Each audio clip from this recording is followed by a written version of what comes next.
क्यों? क्योंकि दोपहर लोकसभा में दोपहर 12 बजे वक्फ संशोधन बिल जो है वो पेश किया जाना है। सदन में इस बिल पर चर्चा होगी। बिल को पास कराने और रोकने के लिए सत्ता पक्ष और विपक्ष के बीच में ज़बानी जंग होगी। जाहिर है बिल के विरोध में मुस्लिम लीडर ओवैसी और इमरान मसूद अपने सुर बुलंद लगातार करते हुए नजर आते हैं। लेकिन देश की मुस्लिम आबादी इस बारे में क्या सोचती है? क्या सचमुच वक्फ एक्शन प्लान का पर्चा बट रहा है? क्या मुस्लिम मोहल्लों में विरोध प्रदर्शन को लेकर कोई खास तैयारी हो रही है या ये सब बस शगुफा है? क्या वक्फ बिल के जरिए अमन पसंद मुसलमानों को भड़काया जा रहा है, उन्हें बदनाम किया जा रहा है? दिखाते हैं आपको एक खास फिल्म। 3 तलाक का बिल पास हुआ। आम मुसलमान को जब तक समझाया नहीं गया तो उसकी समझ में नहीं आया कि 3 तलाक से क्या है और क्या उसका फायदा होगा। और उसका बेनिफिट पूरे हिंदुस्तान के अंदर उन औरतों को हुआ जिन औरतों के ऊपर ये इस पीड़ा से दुखी थी। इसी तरीके से वक्फ बिल है। वक्फ बिल का हम खैर मकदम करते हैं। हिंदुस्तान का कानून जो है वो पूरे हिंदुस्तान के अवाम को और उसके सिस्टम को लेकर चलता है। वक्फ बोर्ड जो बना था वो उन बेवाओं के लिए और उन यतीमों के लिए और उन मिस्कीनों के लिए बना था, लेकिन उसका फायदा उनको ना आते हुए वक्फ माफिया उसका फायदा उठा रहा है। वक्फ की जगहों को बहुत सस्ती बेचकर अपने रिश्तेदारों में बेचकर आपस में बंदर बांट कर रहे हैं। जो एक आम आदमी, आम मुसलमान नागरिक है, उसको इस वक्फ बोर्ड का जर्रा बराबर भी कहीं फायदा नहीं है। कॉन्स्टिट्यूशन के हिसाब से भी वो गलत हो रहा है और ये सिर्फ हिंदू मुस्लिम को एक ऐसे मतलब टॉपिक निकाले जाते हैं जिसके अंदर जिस मुद्दे की नेशन को जरूरत नहीं है, ऐसे मुद्दे उठाए जाते हैं। जो वक्त बना हुआ है वो बिल्कुल सही बना हुआ है। जो हमारे पुराने शहंशाहों ने, बुजुर्गों ने बनाया बिल्कुल सही बनाया। इसके अंदर जो भ्रष्टाचार है वो वहाँ पे बैठे हुए वो ऑफिशियल करते हैं, उसके अंदर कोई कमी नहीं है। वक्फ के अंदर कोई कमी नहीं है, वक्फ के अंदर कोई भ्रष्टाचार नहीं। उसका जो सिस्टम बना हुआ है पिछले 500 साल से 1000 साल से वो चला आ रही है। नहीं आना चाहिए बिल्कुल भी। अच्छा, नहीं मुसलमानों की संपत्ति है। क्या दिक्कत है तुम्हें भाई? क्या परेशानी है? पार्लियामेंट में बैठे हो, हुक्म चला रहे हो। भ्रष्टाचार खत्म हो, ये हर आदमी चाहता है। दुनिया का कोई भी हिंदुस्तान का आदमी, हिंदू हो मुसलमान हो, कोई ये नहीं चाहता कि हिंदुस्तान में भ्रष्टाचार हो। अलबत्ता ये कि भ्रष्टाचार हो और लोगों को ये कहा जाए कि भ्रष्टाचार नहीं हो रहा, कंफ्यूज रखा जाए किसी को, तो वो गलत है। वक्फ बिल से आम मुसलमान का फायदा ही होएगा, क्योंकि हमारे क्षेत्र में काफी वक्फ की प्रॉपर्टी है जिसमें मुसलमानों ने अपना कब्जा करके बैठे हुए हैं। अपनी प्रॉपर्टी बताते हैं उसे।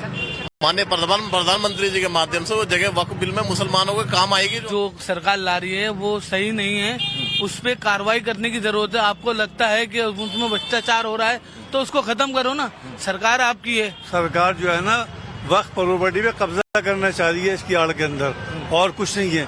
वक्फ बोर्ड मुसलमानों का इदारा है और मुस्लिम प्रॉपर्टी है सारी, जो मुसलमानों ने वक्फ के लिए, जान बेवाओं के लिए, उसको कैसे ले सकती है गवर्नमेंट? वक्त बिल आ रहा है तो सौगात आ रही है। मैं उसको लेके इतना कह सकता हूँ कि हो सकता है कुछ मर्डर बच जाएं, कुछ जिंदगियां बच जाएं, क्योंकि वक्त की जगहों को लेके आपस में भी काफी झगड़े यहाँ के लोगों के हैं और वो झगड़े भी खत्म हो जाएंगे। वक्फ बिल में मुस्लिमों के लिए तो हित की बात हो रही है, हमारे लिए तो अच्छी बात हो रही है। मुसलमानों को वक्फ बोर्ड में बना, मुस्लिमों के लिए बना था ये, लेकिन मुसलमानों को वक्फ बोर्ड में अभी तक मिला क्या? खुद बुर्द हुआ, बर्बादी हुई, हर आदमी ने अपना निजी फायदा कमाया, उसे वक्फ बोर्ड की जगह वो किसी ने बेच दिया, किसी ने अवैध कब्जे कर लिए, किसी ने भूमि माफिया को दे दिया। क्या मतलब है इसका? अब वक्फ बिल अगर पास हो रहा है कल को तो इसका हम स्वागत करते हैं, अच्छी बात है। ये तो हमारे मुसलमानों के लिए अच्छा ही है, बुराई क्या है? आगे जो भी चीजें होती हैं, या अगर ये बिल पास होता है तो जिनको भी उसका उत्तरदायी बनाया जाए, जो वक्फ का या इनका, तो वो ईमानदार लोग होने चाहिए और किसी तरह की कोई छेड़छाड़ ना करें। डॉक्यूमेंट्स में जो है, जो हमारे देश की धरोहर है, उसको बरकरार रखें। वैसे वक्फ की जो जगहें हैं तो उसके पेपर कंप्लीट हैं, ठीक है, तो हम लोगों को डरने की जरूरत कुछ भी नहीं है, क्योंकि पता है कि है जो हमारे पेपर और पुराने लोग इतिहास जो बना के गए, इमाम बाड़ा हो गए, दरगाह हो गए, जियारत की जितनी भी जगहें हैं, तो उससे हमें नुकसान नहीं है, क्योंकि हमें पता है कि यहाँ पे जो है पेपर मौजूद हैं। मान लीजिए एक वालिद साहब है, उनके कोई बच्चे नहीं है तो उन्हें वक्फ कर दिया। उसको वक्फ उन्होंने इसलिए किया कि वो प्रॉपर्टी उनकी बची रहेगी। तो हमें उम्मीद है कि जो भी वक्फ आ रहा है वो इंशाल्लाह हक में होगा हम लोग के। हमें उसमें डरने की जरूरत नहीं, क्योंकि 1862 के हिसाब से हम देखते हैं जितने भी हम लोग का बंदोबस्त है, 60 साल है, ये सब है, इसमें सारे पेपर्स हम लोगों के मौजूद है, उसमें कोई डरने की जरूरत नहीं है। भारतीय जनता पार्टी को भी चाहिए कि अपने समाज से जो उनके समाज के पार्टी के लोग हैं उनको जो है अल्पसंख्यक समाज के बुद्धिजीवियों के पास, जो उनके पढ़े लिखे तबके उनके पास भेजें, ताकि सरकार जो कानून ला रही, कानून के बारे में अभी तक पब्लिक के पास कोई नॉलेज नहीं है। विपक्ष जो बताता है कि भाई आपकी जो धरोहर उस पर कब्जा कर लेंगे, आपके जो कब्रिस्तान उस पर कब्जा कर लेंगे, इमाम बारगाह, दरगाह, ज़ियारतगाह जो आपकी उस पर कब्जा कर लेंगे, तो विपक्ष जो है वो यही काम कर रहा है, जनता को भड़काने का काम कर रहा है। एक तरफ तो आप कह रहे हो कि वक्फ संशोधन बिल लाने से मुसलमानों को ही फायदा पहुंचेगा, हम मुसलमानों को फायदा पहुंचाने के लिए ही ऐसा काम कर रहे हैं, लेकिन दूसरी तरफ आप ये देखिए कि मुसलमानों को आप फायदा कहाँ पहुंचा रहे हो। उत्तराखंड के अंदर आपने मदरसे बंद करा दिए, उत्तर प्रदेश के अंदर आपने मदरसे बंद करा दिए। एक तरफ माननीय मोदी जी, प्रधानमंत्री जी ये कहते हैं एक हाथ में कुरान दूसरे हाथ में कंप्यूटर हो। आप मुसलमानों की तरक्की देखना चाहते हो तो कम से कम मुसलमानों की क्या मंशा है उसको समझना भी जरूरी है। हम लोग वक्फ संशोधन बिल का लगातार विरोध कर रहे हैं और विरोध करते रहेंगे। बिगड़ना ये है, अब जैसे कि लेडीजों को भी कर दिया है, कुछ गैर मुस्लिम है उसमें भी शामिल कर रहे हैं, तो क्या जरूरत है। जो चल रहा है सारी गारंटी मुसलमानों को सुधारने की कर ली है मोदी जी। वक्फ बिल जो आ रहा है वो एक जो वक्फ है उसे मुसलमान समुदाय के लिए है। आप जो सनातन बोर्ड बनाइए उसमें आप जो गैर मुस्लिम को आप उसमें रखिए, लेकिन वक्फ बोर्ड में इसमें लाने के लिए हम नाखुश हैं। मेरे ख्याल से ये जो हमारी कम्युनिटी है तो सब का यही राय है, ज़्यादातर सब विरोध ही कर रहे हैं इस चीज़ का, तो मेरे ख्याल से यही होना चाहिए कि इसको कैंसिल किया जाए।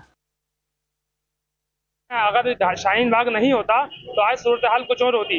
ये मुसलमान विरोधी सरकार है और मुसलमानों को प्रताड़ित करना चाहती है, और ये हमारे हिंदू भाइयों को जो है ना धोखा देने की साजिश है एक तरीके से। मुसलमानों के लिए ही सब बिल पास हो रहा है, सब जितने मुसलमान हैं उन्हीं की क्या उसका प्रॉपर्टी को लेकर और मस्जिदों को लेकर, कब्रिस्तानों को लेकर उन्हीं के भी चल रहा है। जब से बीजेपी सरकार आई है, जब से ही मतलब ये सब चीज सामने आई है, उससे पहले तो कोई भी चीज नहीं थी। मुसलमानों के साथ तो भेदभाव हर चीज में हो रहा है, वक्फ बिल का मामला हो या नमाज का मामला हो या कोई त्योहार का मामला हो। मोदी सरकार ये कहती है क्या नाम है हम सबका साथ सबका विकास करेंगे, और ये क्या नाम है बहिष्कार करते हैं इस चीज का, और क्या नाम है हर जगह हर मसले में मुसलमान के साथ क्या नाम भेदभाव हो रहा है। ये गलत है, वो तो बिल्कुल वक्फ बोर्ड का जो मैटर है वो तो हमारा अपने मैटर है ना, मुस्लिम कम्युनिटी का मैटर है, तो इसमें तो जो अगर कोई बात की तो वो हम ही लोग तो डिसाइड करेंगे। अब इसमें गवर्नमेंट तो उसमें जब दखल कर रही है, वो अपने हिसाब से अमेंडमेंट कर रही है, तो वो या तो हम लोगों की सहमति से होते हैं या फिर वो होते हैं। अब केंद्र सरकार ये बोल रही है 1995 अमेंडमेंट के लिए कि उसके लिए सुधार के लिए बिल पेश किया जा रहा है, लेकिन ये तो एक सिरे से ना एक मुस्लिम उसके लिए ये तो उसकी बात है ना, आप उस पर एक ही समुदाय के लोगों पर आप वो कर रहे हैं, आप नए से नए कानून पास कर रहे हैं, तो वो गलत है, हम इसका बहिष्कार करते हैं। ये पर्दे के पीछे छुप रहे हैं, तरह तरह के बिल ला के, तरह तरह के कानून ला के ये अपने आप को छुपा रहे हैं। देश के हालात अच्छे नहीं है, बेरोजगारी है, बिल्कुल महंगाई है, तो ये इस तरह से इन मुद्दों को छुपाने के लिए ये तरह तरह के हथकंडे इस्तेमाल कर रहे हैं। और वक्फ बोर्ड की जो प्रॉपर्टी है सबसे ज्यादा तो हमारी प्रॉपर्टी इनके पास है, तो हमारी प्रॉपर्टी के लिए ये नए नए कानून ला के अपने आप में कब्जा करना चाहते हैं, तो हम तो इसके खिलाफ हैं।